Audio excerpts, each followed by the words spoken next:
Hey everyone, it's me again, Aquastar, and I just wanted to talk with you guys today about the fish who survived Dropsy and exactly what I did to get him to this point. Now, if you guys go back several videos back to, I don't know, maybe September, October, around the end of September, I think, I got this fish. I bought him from goldfishnet.com. And I have heard a lot of good good about them, good experiences that people had. They do seem to have high quality fish. So I was very eager to try, purchasing a fish from them. And my boyfriend paid $160. That included shipping from them. And then about a little over a month later, the fish was delivered. The reason why it took so long is actually the main guy at goldfishnet.com. His name's Tommy. He was actually out of the country, and somebody else, I don't know who, was watching his fish while he was out of the country, probably getting more fish.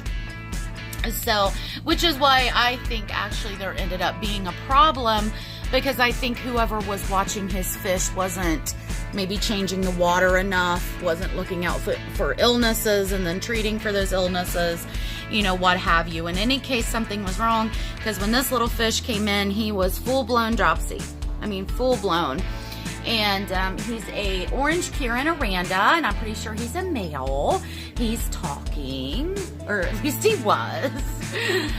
Very sweet fish, very kind of mellow and chill, and kind of like one of the little following sheep of the whole herd of goldfish, because he's just really not assertive, but he's very cute, very friendly little thing.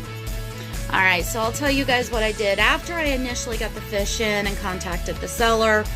And then I had to start thinking, what can I do for this guy? To be honest with you, I didn't think he would make it past 3 or 4 days with me, because he was so pine-coned.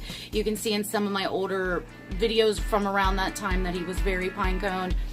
But I already had salt in the water. I already dosed my tanks with 1 tablespoon of salt per 5 gallons of water. I have been here lately over the past month, been lessening that to about 1 tablespoon of salt per 10 gallons of water.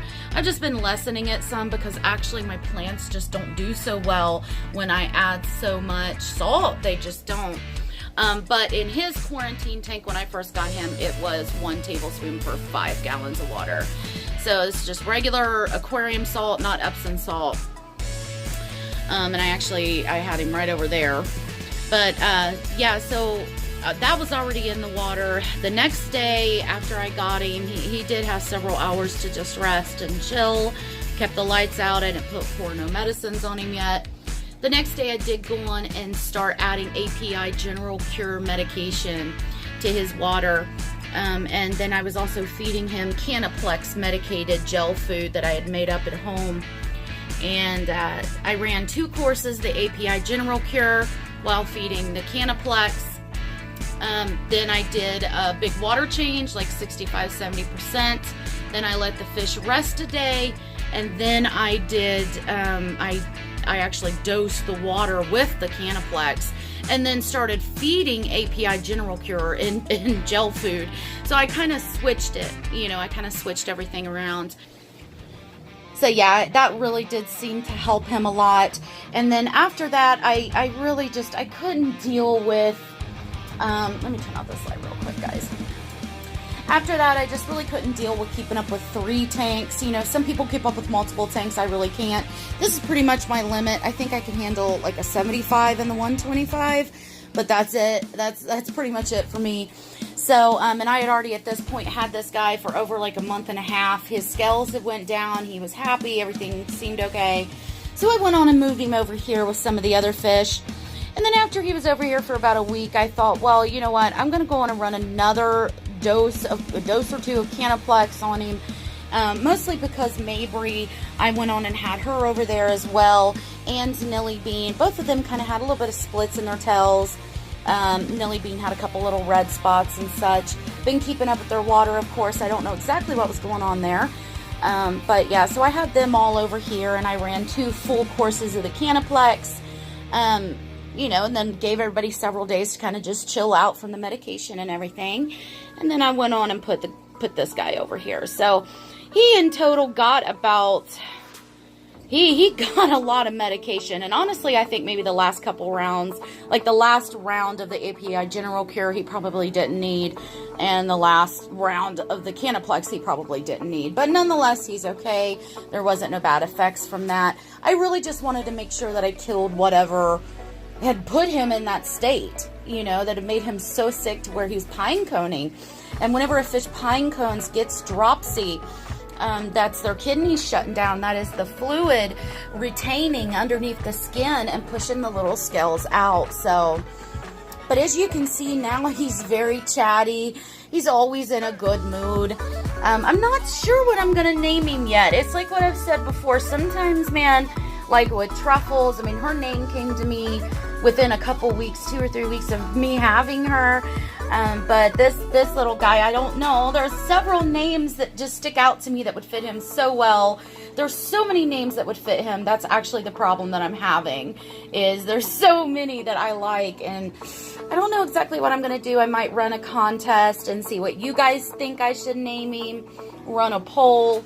Yeah, so I might do something like that if here in a couple weeks I can't think of a permanent name for him. Alright guys, so I just wanted to let all of you know, run it past you, exactly what did I do to get this little guy out of dropsy. Remember, if your fish gets dropsy, don't give up, but at the same time, don't be hard on yourself if the fish dies, because it really is, you know, it's pretty much usually means the end for that fish, but at the same time, it's worth a try. Always have medications on hand. API General Cure is a great medication to have on hand. It's an anti-parasitic and also an antibacterial medication, so it's great to have on hand. Kanaplex is really good to have on hand too. If I hadn't have had extra medicine laying around, I don't know if this little guy would have ended up making it. I really don't know. So their tank is a mess. I did a water change tonight. I kind of knocked everything around and then didn't put it back. So their tank is a bloody mess. So just don't pay no attention to that. Alright guys, thanks for watching. There's our little cute squish face. Little squishy squishies. Thanks for watching, everyone. Bye.